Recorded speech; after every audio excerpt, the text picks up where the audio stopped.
Dans le paysage au Tamari, au nord-ouest du Bénin, où les maisons à tourelles en terre, communément appelées Tata, sont très remarquables, la nature est étroitement associée au mode de vie des communautés. Leurs moyens de subsistance peuvent nous en apprendre beaucoup sur la préservation des ressources naturelles, la culture d'aliments de manière durable et la vie en harmonie avec la nature. Chez les Bêta-Maribais, on cultive des espèces qui sont mieux adaptées aux contextes locaux et qui sont souvent plus résistantes à la sécheresse ou à d'autres conditions extrêmes. Le fonio, c'est une variété qui est vraiment résistée dans le pays au Tamari. Pourquoi? Quand la femme accouche, c'est ça qu'on utilise pour qu'elle mange, pour qu'elle se sente à l'aise. À base de ça aussi, il y a les cérémonies traditionnelles. Et le fonio est présentement représenté dans les cérémonies. Et les herbes du fonio n'est pas jetées. Quand on finit de récolter le fonio, on le pétrit, on enlève les grains, on le pile et on garde les trucs pour faire la poterie avec. Soit pour construire un grenier, on emploie ces feuilles-là pour piétrer l'argile pour faire le grenier.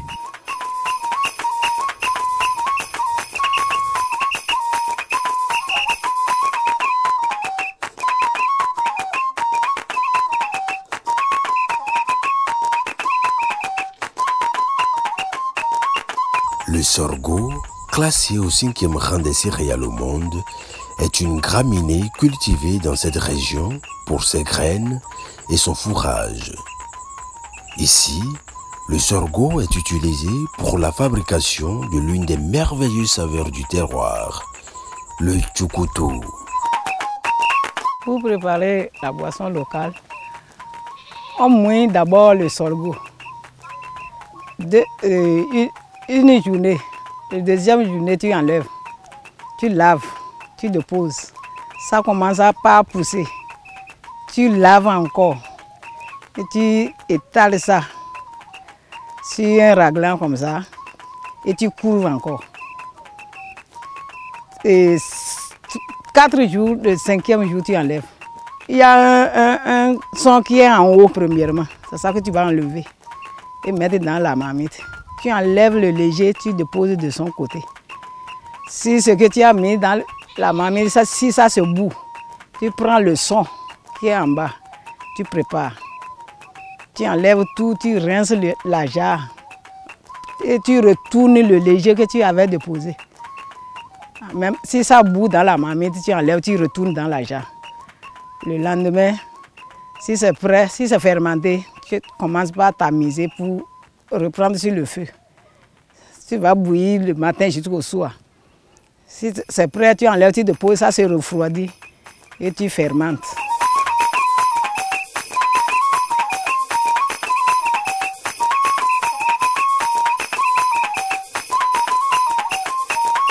Dans le processus de fabrication de cette boisson traditionnelle, rien ne se jette. Tout est utilisé pour relever les défis auxquels l'alimentation et l'agriculture sont confrontées aujourd'hui.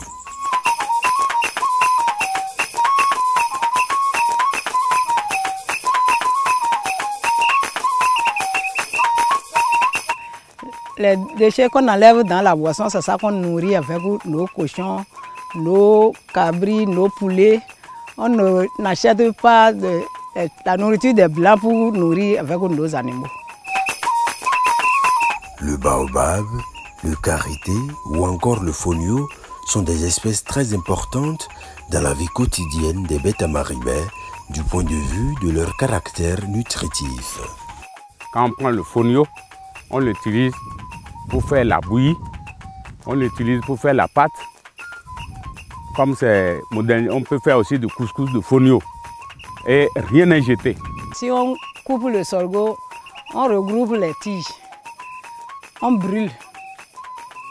On prend le sang là pour vitrer, pour enlever la potasse. C'est ça qu'on prépare avec la sauce.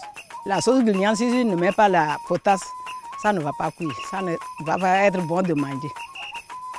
Et même si si tu as préparé les tomates, comme c'est acide, si tu ne mets pas la potasse, ça va être acide, tu ne peux pas manger.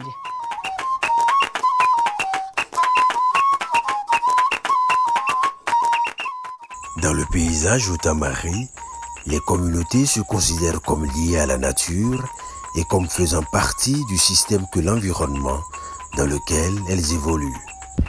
Quand on construit un tata, il faut faire l'enduit. Et comment ça se passe? Il faut avoir d'abord les bouts de vache, une terre légère sans cailloux, il faut avoir la poudre de néré et on a une plante qu'on appelle l'huane. Il faut employer ça dedans pour que l'enduit soit tellement bien formé et ça devient dur sur le tata et le tata résiste très longtemps. L'apparition de nouveaux besoins, l'éducation ou encore la monétarisation constituent une pression sur le mode de vie intégré du peuple Otamari. Mais malgré ces offensives qui tendent à bousculer la société Otamari, il existe bon nombre de villages, des noyaux très forts et très durs qui constituent ce creuset où des éléments essentiels de la culture Otamari se projettent et se perpétuent à travers le temps et l'espace.